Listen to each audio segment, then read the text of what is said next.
एक छोटे से गांव की दोपहर में सूरज आग उगल रहा है। तापमान 45 डिग्री के निशान के पार कर गया है। हवा भी गर्म भाप की तरह चल रही है। खेत में एक पुराना ट्रैक्टर धीरे धीरे चल रहा है। उस पर ओम प्रकाश नाम का एक किसान चेहरे पर पुराना तौलिया लपटे पसीने से तरबतर होकर बड़ी मुश्किल से खेत जोत रहा है। दूर से उसका बेटा विशाल और उसका दोस्त बंटी यह दृश्य देख रहे हैं। विशाल ने मैकेनिकल इंजीनियरिंग पूरी की है और शहर में सही नौकरी न मिल पाने के कारण हाल ही में गांव में लौट आया है। बंटी हवा करते हुए, अरे विशाल, जरा अपने पिताजी की तरफ तो देख। इस चिलचिलाती धूप में ट्रैक्टर पर बैठकर वे तंदूरी चिकन की तरह भून रहे हैं। इस गर्मी में तो पत्थर भी पिघल जाए। तुमने शहर में इतनी बड़ी इंजीनियरिंग की पढ़ाई की है ना, क्या तुम कुछ नहीं कर सकते? तो विशाल सोचते हुए, वही तो सोच रहा हूँ बंटी। सिर्फ मेरे पिताजी ही नहीं, हमारे गाँव के सभी किसान इस गर्मी में नर्क के जैसी स्थिति झेलते हैं। जो लोग एसी कारें में घूमते हैं या एसी ऑफिस में बैठते हैं, उन्हें मिट्टी के काम करने वाले किसान का दर्द कभी समझ में नहीं आता। अगर मेरी इंजीनियरिंग की पढ़ाई इस समस्या का समाधान न कर सके तो व्यर्थ है। समाधान मतलब क्या तुम फिर से शहर जाकर कोई सॉफ्टवेयर वाली नौकरी ढूंढोगे? या यहाँ तो हवा के लिए मुंह खोले तो भी गर्म लपटें अंदर चली जाती है। यह इंजीनियरिंग क्या काम आएगी? नहीं बंटी, मैं कहीं नहीं जाऊंगा। मैं अपनी बुद्धि का उपयोग अपने गांव के खेतों में ही करूंगा। पिताजी जो ट्रैक्टर चला रहे हैं ना, उसके लिए मैं एक एसी केबिन तैयार करूंगा। वे ठंडी हवा में बैठकर आराम से काम कर सकेंगे। क्या ट्रैक्टर में एसी? अरे भाई, हमारे गांव में तो कारों तक का ठिकाना नहीं है और तुम ट्रैक्टर को चलता फिरता फ्रिज बनाओगे? अरे रहने दो विशाल, लगता है इस गर्मी से तुम्हारे दिमाग के तार गर्म हो गए। ऐसे तो फिल्मों में ही होता है। तुम बस देखते जाओ बंटी। कल से हमारे घर के पुराने शेड में मेरा प्रयोग शुरू होगा। मैं पिताजी के चेहरे पर धूप की वह थकान अब और नहीं देख सकता। शेड में लोहे की पुरानी चादरें, कुछ कांच की शीटें, तार और एक पुरानी कार से निकाला गया एक एसी कंप्रेसर पड़ा है। विशाल चेहरे पर वेल्डिंग ग्लास लगाए हुए गंभीरता से काम कर रहा है। बंटी पास में एक पुराने टायर पर बैठकर पंखे से हवा लेते हुए विशाल का मजाक उड़ा रहा है। विशाल, 3 दिन से खाना पीना छोड़कर तुम इस लोहे के डिब्बे को बना रहे हो। क्या सच में इसमें से ठंडी हवा आएगी या फिर अंदर बैठने वाले पिताजी का दम तो नहीं घुट जाएगा ना? मुझे तो लग रहा है तुमने गलती से ट्रैक्टर को ओवन बना दिया है। विशाल काम रोकते हुए, यह सिर्फ एक लोहे का डिब्बा नहीं है बंटी, यह एक थर्मल इंसुलेटेड कैबिन है। इसमें एक विशेष वाटर कूलिंग और गैस कंप्रेसर सिस्टम लगा रहा हूँ। यह ट्रैक्टर के इंजन की पावर से चलेगा। मेरी गणना कभी गलत नहीं होती।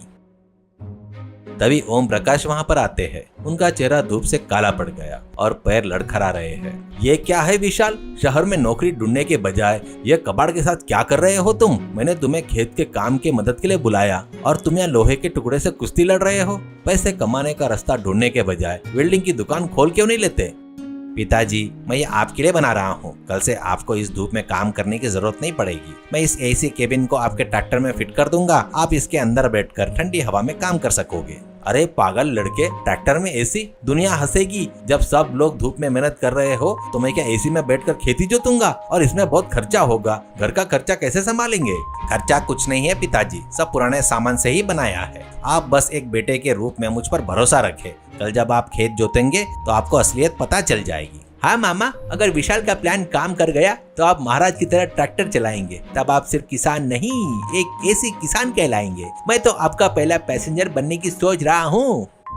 अगली सुबह पास के खेत में काम करने वाले सभी किसान हैरानी से रुककर देख रहे हैं। ओम प्रकाश के ट्रैक्टर पर एक सुंदर कांच का कैबिन लगा है और अंदर एसी चल रहा है। ओम प्रकाश बहुत आराम से मुस्कुराते हुए बिना पसीने के एक बूंद से ट्रैक्टर चला रहा है। बाहर खड़े किसान पसीना पोंछते हुए फटी आंखों से देख रहे हैं। श्याम नाम का एक किसान ट्रैक्टर के केबिन के पास हाथ लगाकर देखता है और चौंक जाता है। अरे वाह, ये तो सच में ठंडा है। एसी कार से भी बेहतर लग रहा है। विशाल बेटा, क्या हमारे ट्रैक्टर के लिए भी ऐसा एक केबिन बना दोगे? इस गर्मी में तो जान निकल रही है। घर वाले भी मना कर रहे हैं कि धूप में मत जाओ। बिल्कुल श्याम अंकल, लेकिन मुझे कुछ और समय चाहिए। अगर आप मुझे थोड़ा समय दे तो मैं गाँव के सभी किसानों के लिए केबिन बना दूंगा। देखा लोगों, विशाल कोई मामूली इंसान नहीं है। कल से हमारे घर के शेड के पास लाइन लगा लेना, लेकिन याद रहे ऑर्डर ज्यादा हुए तो रेट बढ़ जाएंगे। ऐसा मजाक करता है विशाल मुस्कुराते हुए। पैसा मुख्य नहीं है बंटी, हमें यह सोचना है कि हमारे किसानों तक यह तकनीक कम से कम कीमत में कैसे पहुँचे। अब हम बैंक से लोन लेने का भी प्रयास करेंगे। ओम प्रकाश अपने बेटे की बुद्धिमानी देखकर गर्व से भावुक हो जाते हैं। उन्हें समझ में आता है शहर की नौकरी से कहीं बेहतर उनका बेटा गांव के लोगों के लिए काम आ रहा है करके उनको समझ में आ जाता है। विशाल के घर के सामने वाला शेड अब एक छोटा सा वर्कशॉप में बदल गया। कई स्थानीय युवक वहां के कैबिन बनाने में व्यस्त है। बाहर बहुत से किसान अपने ट्रैक्टरों के साथ इंतजार कर रहे हैं। विशाल फोन पर बैंक मैनेजर से बात कर रहा है। धन्यवाद मैनेजर साहब, आपके दिए गए लोन से मैं बेहतर मशीनें और वेल्डिंग रोबोट्स खरीदे हैं। अब हम हर हफ्ते 10 केबिन बना रहे हैं, लेकिन ऑर्डर सैकड़ों में है। बंटी एक फाइल पकड़े हुए मैनेजर जैसे बिल्डअप दे रहा था। बगल में विशाल को कलेक्टर साहब का फोन आया। सरकार भी हमारी ऐसी कैबिन में दिलचस्पी दिखा रही है। हमारी कीमत कम होने की वजह से हर कोई हमारे पास आ रहा है। हमें एक बड़ी फैक्ट्री खोलनी चाहिए। हाँ बंटी, मेरा लक्ष्य सिर्फ पैसे कमाना नहीं, भारत का हर किसान धूप से बिना डरे अपने खेत में काम कर सके, यही मेरा सपना है। मेहनत करने वाले को भी सुख मिलना चाहिए, इसलिए मैं इस केबिन को और भी कम कीमत में देने के लिए नए डिजाइन बना रहा हूँ। तभी एक बड़ी फैक्ट्री कंपनी का प्रतिनिधि वहां पर आया। विशाल जी, आपका डिजाइन बहुत सरल और शक्तिशाली है। हमारी कंपनी आपके साथ टाइप करना चाहती है। हम अपने हर नए ट्रैक्टर में आपके बनाए एसी कैबिन लगाएंगे। ठीक है सर, लेकिन मेरी एक शर्त है, आप किसानों से ज्यादा पैसा वसूल नहीं करेंगे। मेरी तकनीक आम इंसान की पहुंच में होनी चाहिए। उनके पसीने की बूंद की कीमत समझ लेनी चाहिए। बस विशाल, अब हम लोकल से ग्लोबल जा रहे हैं। मेरे लिए एक बड़ा सा एसी ऑफिस बनवा दे यार, वरना मैं इस गर्मी में पिघल जाऊंगा। विशाल हंसते हुए अपने काम में लग जाता है। उसकी आंखों में एक बड़े सामाजिक बदलाव का सपना चमक रहा है। 2 साल बाद फैक्ट्री के गेट पर एक बड़े अक्षरों में विशाल एसी केबिन किसान कवच करके एक बोर्ड लगा था। अंदर कामगार आधुनिक यंत्रों से केबिन बना रहे थे।